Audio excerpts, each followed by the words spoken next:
Nabisto ang isang planta na gumagawa ng substandard at radioactive umunong bakal sa Davao City.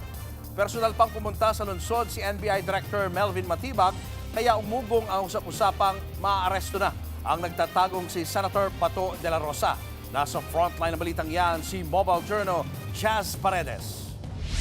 Nandito kami sa Davao, ang nahuli namin hindi ba to bakal, ha? Yan ang pahayag ni NBI Director Melvin Matibag matapos sumuugong ang mga espekulasyon kung bakit siya nasa Davao City. Inakala ng ilan na arestuhin na sa Senador Bato de la Rosa.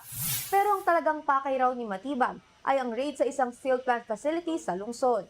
Gumagawa at nagdidistribute umano ang pasilidad ng substandard na steel bars. Pero bukod dito, radioactive o lubhang mapanganib sa kalusugan ang mga nasabat na steel bars. So, nagkaroon po tayo ng subsequent test buy of the steel bars which we subjected to testing. So out of the samples na binili natin, there are about 50% of it containing these radioactive materials na sinasabi natin. Narescue naman ang 174 na Pilipinong manggagawa nito na pinangangambahang matagal nang na-expose sa radioactive materials.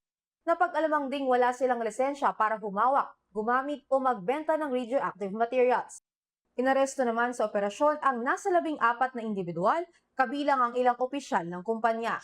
There are incorporators and officers doing vital functions doon sa manufacturing doon sa kumpanya. 7 suspect naman ang patuloy na pinaghahanap. Ayon sa NBI, ito ang ikalimang steel plant facility na kanilang sinalakay dahil sa paggawa ng mga substandard na bakal.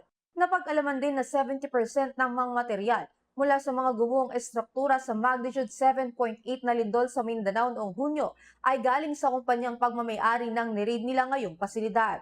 Kaya mula noon, isinasailalim na raw nila sa surveillance ang kumpanya. Posibleng maharap ang kumpanya sa kasong paglabag sa Philippine National Nuclear Energy Safety Act, Toxic Substances and Hazardous and Nuclear Waste Control Act, at iba pang kaukulang kaso. Nagbabalita mula sa Frontline Mobile Journal Chaz Paredes, News 5. Mga kapatid, Julius Babaw po. Para sa komprehensibo at makabuluhang balitaan at talakayan, mag-follow at mag-subscribe na sa social media pages ng News 5.